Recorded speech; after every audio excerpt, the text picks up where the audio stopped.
Hello, Nashville. This is James Grady, and I am live with Jeremy Ryan, and we are here to talk with him today about his recent interview with Instinct magazine and a few other things.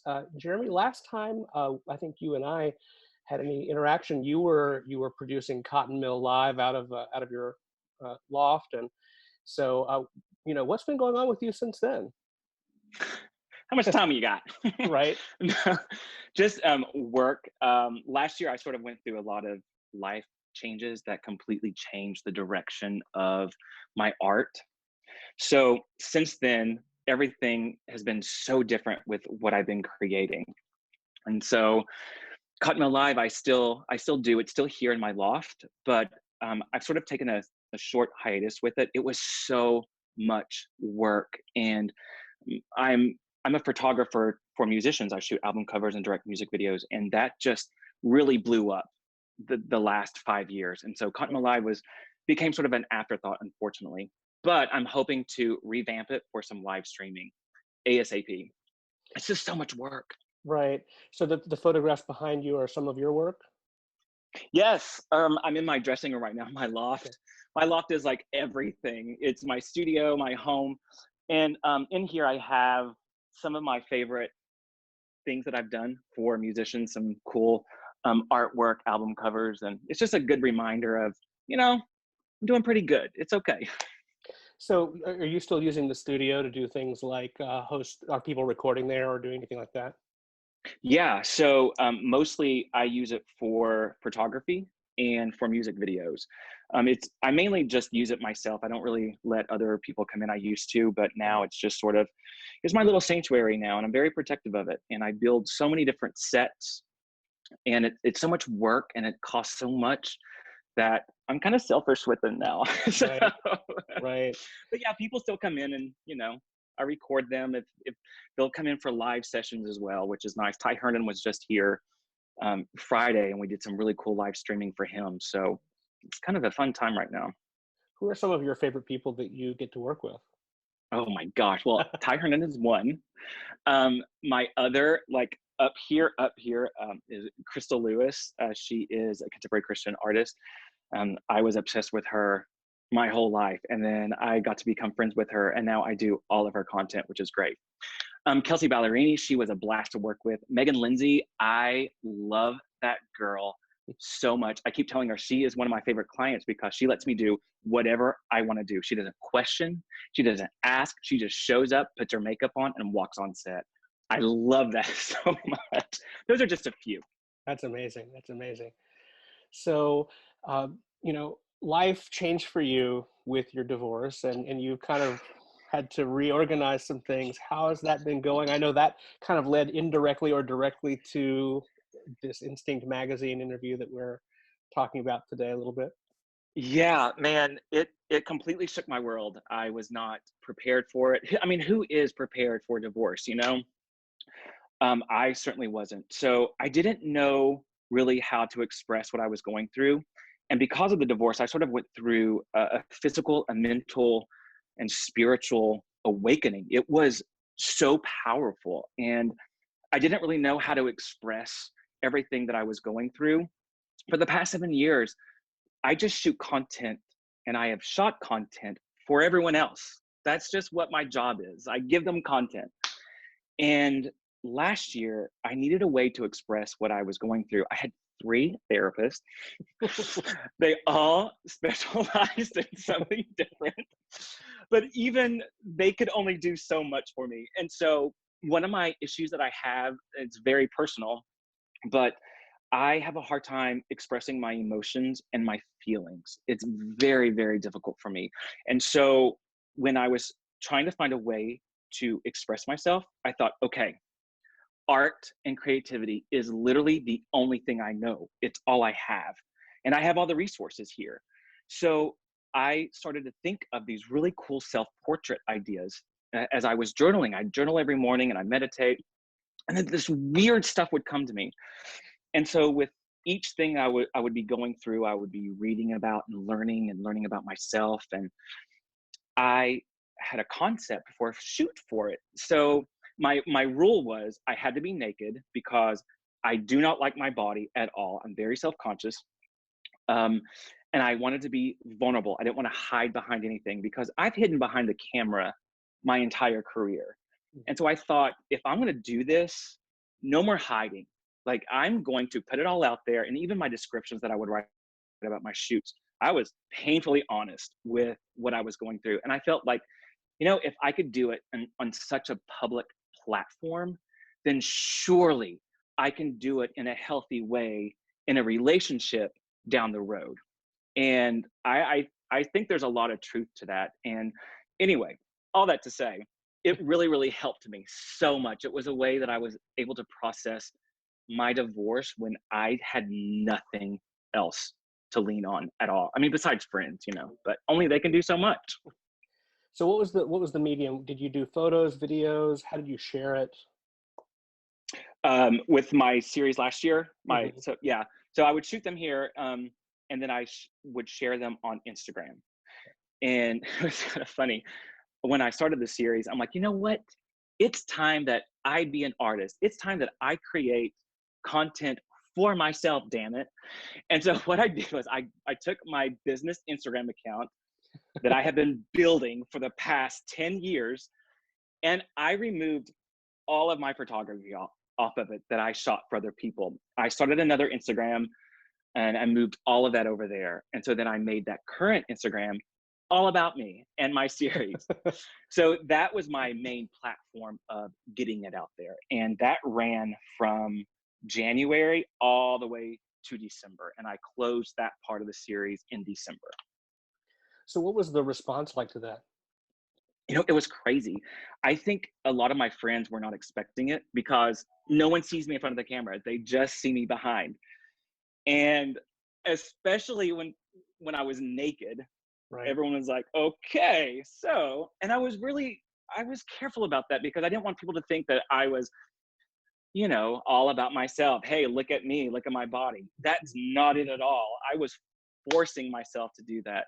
So the reactions were they were very interesting. But after I did the first few, I started to get direct messages and text, and it was beautiful. People reaching out to me saying, "Oh my gosh, I can relate to that. Oh my gosh, I'm going through that same thing right now. Oh my gosh, are you reading my journal? This is crazy." And it really, really, it was really cool. And I was so happy with the response that I got from Did you hear from strangers, friends? that. Oh yeah, friends and strangers. But honestly, hearing from strangers is pretty badass, man, because there was a time I was doing this and I just felt like it wasn't reaching anyone. And that's not really why I was doing it. I was doing it for myself, but still, there's a part of us that when we release something, we're doing it to share. And there was a time I felt like it wasn't going anywhere. It wasn't reaching anyone like I thought it would. I see everyone else like post a stupid selfie on themselves and they get 500 to 1,000 likes on it. Here, Right. I'm like stripped naked with this huge set. I took the photo myself and I'll get like, 30 likes or whatever. But it's when people started to reach out to me, when it started to catch on, and I started to get those direct messages that really encouraged me. It really did. And it kind of fueled me to keep going and to keep producing them. So that project ended in December. Did it transition into something else? Did you? Yeah, yeah, it sort of did. I wasn't expecting that at all. I finished that series with the Phoenix burning and then rising. I thought that was the perfect way to close out that. I felt like I had graduated. I poured my heart out in front of everyone. I did that, and I was ready to move on. I needed something fun and fresh because that series was very heavy, Right. very spiritual, and like, woe is me.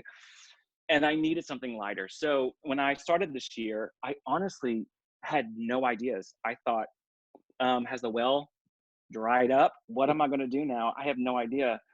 And to be honest, this winter, my business kind of slowed down a little. And that was the first time that has happened in a very long time. And honestly, it's a blessing. I needed it because I have not stopped for the past 7 to 8 years. I go, go, go, go, go, go. And I didn't realize how burnt I had become and how much rest that I actually needed. So I was very actually happy that my business had slowed down.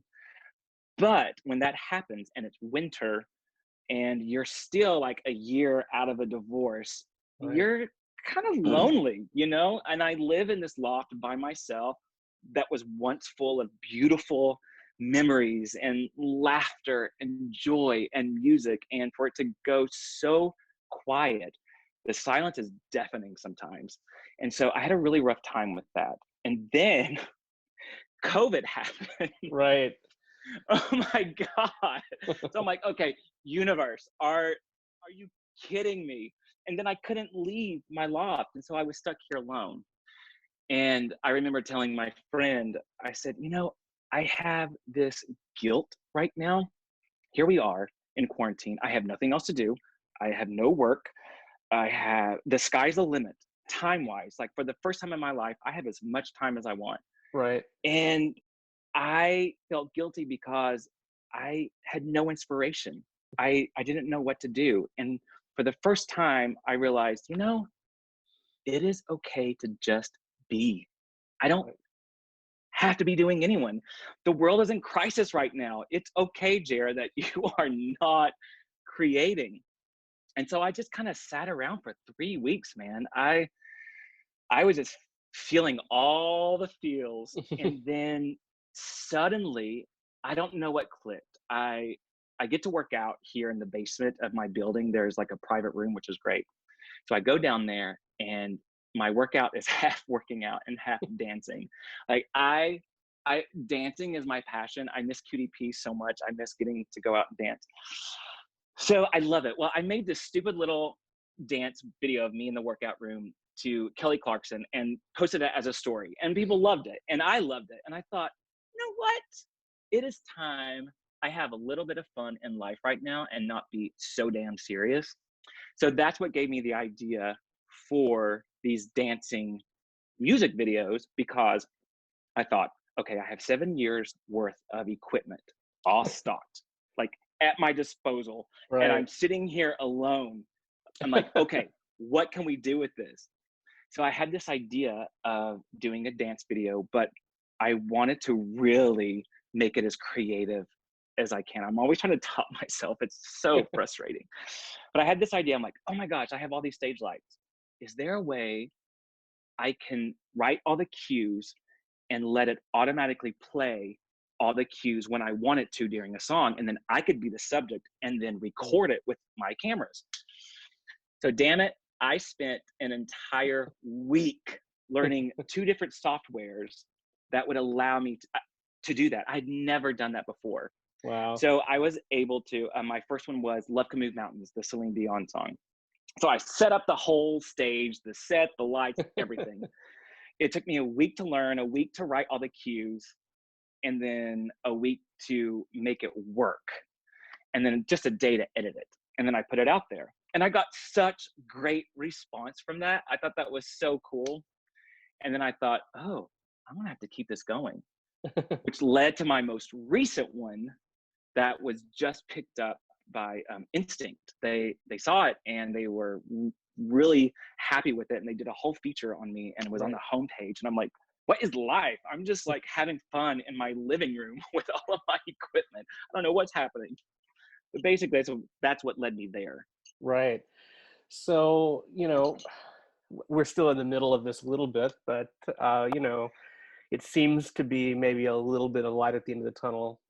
Where do you I see think this so. going? What do you see coming for you? You mentioned a little bit of the idea of hopefully reviving Cotton Mill Live at some point. Yeah, yeah. I am already thinking of my next dance video.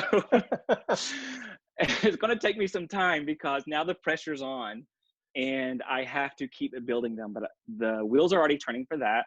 I do want to get Cotton Alive back up and running for streaming. I do still have a heart for musicians. That's why I started the concert series to begin with, because all Right. of my friends were hardworking musicians and they needed a platform. And I was happy to give it to them. So I want to get that going again. But as far as that, I mean, honestly, for the first time in my life, I don't know what's coming next. And it's odd. I'm finding peace in that. I've always been the type to, okay, what's next? I got to set this goal and I got to reach it. I got to prove myself. I've got to impress everyone. Man, that I think something with this COVID just clicked inside me, and it has just made me be still and just be, and I needed that. So for the first time in my life, I can say I have no idea what's next, and I'm not really mad about it. It's kind of nice. So I don't know. We'll see. I don't like to limit myself anymore. Right. Definitely understandable. I asked you earlier about some of your favorite people to perform with. If you could have one or two of your music friends to be special guests in your dance videos of their own song, who do you think that would be? Oh my gosh, it's so funny that you asked this because as I was working out earlier, this was literally, I've already have the song picked out that I want to do, but I was thinking, oh, I got to have some special guests with this. So Sarah Potenza, she's one of my clients. I adore her. She's amazing. Her voice is incredible. I love working with her. She's another one that will come in and just let me do whatever I want. She actually let me use her leg warmers for my Celine Dion dance video. So I really want to bring her in on one. And I would love to bring in my friend Krista Lewis, but she lives in California and no one's really traveling right now. So I would love to bring in Sarah, maybe Megan Lindsay. But as I Yeah. mentioned before, I love her. And then I have this other artist, but I think she's in California now, Daphne Willis. Man, if y'all don't know who Daphne Willis is, you need to look her up. She is amazing. I love her music. And I would love to have her. And I've actually done one of her songs, I Am Enough. I did a creative video as my series last year. It was a beautiful song. So I would have her. So probably those three I would start off with, but there's more. Nice. That's where Nice. I would start. And you could always have a green screen delivered to California. It's about what, $60 on Amazon. Yes, this is very true. And she's very, Crystal's very good with the tech. And so she has a ring light already. That's a great idea. I'm going to send her a green screen. All right. Well, Love that. is there anything else you'd like to share with our viewers? Oh man, I have talked so much. I think you probably got the gist of everything. I appreciate, even your interest in wanting to talk to me. It's been really, really fun, and I love seeing my art come to life in a way that I haven't before, and to see it being received is even cooler. And so I'm just so grateful.